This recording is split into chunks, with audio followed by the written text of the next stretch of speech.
ఫోన్లు పనిచేయట్లేదు.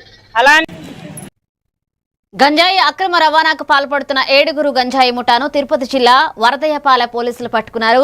వరదయ్యపాలెం ఎస్ఐ మల్లికార్జున తెలిపిన వివరాల ప్రకారం వరదయ్యపాలెం మండలం అవంతి కాలనీ సమీపంలోని ఓ మామిడి తోటలో కొంతమంది గంజాయి అక్రమ రవాణా చేస్తున్నారని అందిన సమాచారం మేరకు ఎస్ఐ మల్లికార్జున తన సిబ్బందితో కలిసి దాడులు చేపట్టారు. ఈ దాడులలో తిరుపతి జిల్లా సూళ్లూరుపేట మండలం మన్నారు పోలూరుకు చెందిన హరికృష్ణ, ప్రసాద్, ప్రతాప్, చరణ్ రాజ్, సోము, మహమ్మద్ కలీం అనే వ్యక్తులతో పాటు మరొక మైనర్ బాలుడిని కూడా అదుపులోకి తీసుకున్నారు.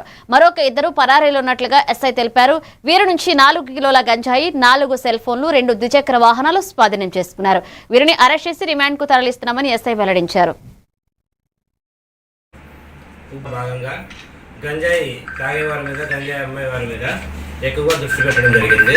అదే క్రమంలో నిన్నటి దినం అనగా 23/2/2026 తేదీన మధ్యాహ్నం సుమారు 2 గంటల సమయంలో ఉబ్బులమడుగు రోడ్డులోని అవంతి కాలనీ సంబంధించినటువంటి మామిడి తోపులో ఎక్కువ మొత్తంలో గంజాయి చేతులు పడుతుందని సమాచారం మేరకు మేము మా సిబ్బంది మొత్తం అక్కడికి చేరుకోగా సుమారుగా 10 నుంచి 12 మంది గుంపుగా ఉండి వాళ్ళ చేతుల్లో బయట మనం చూసినటువంటి ఒక బ్యాగు, అందులో 2 పార్సిల్లు పెట్టుకొని ఉంటున్నారు. పోలీసు వారిని మమ్మల్ని చూసి అక్కడి నుంచి చాలా మంది వరకు పరిగెత్తి వెళ్ళిపోయినారు.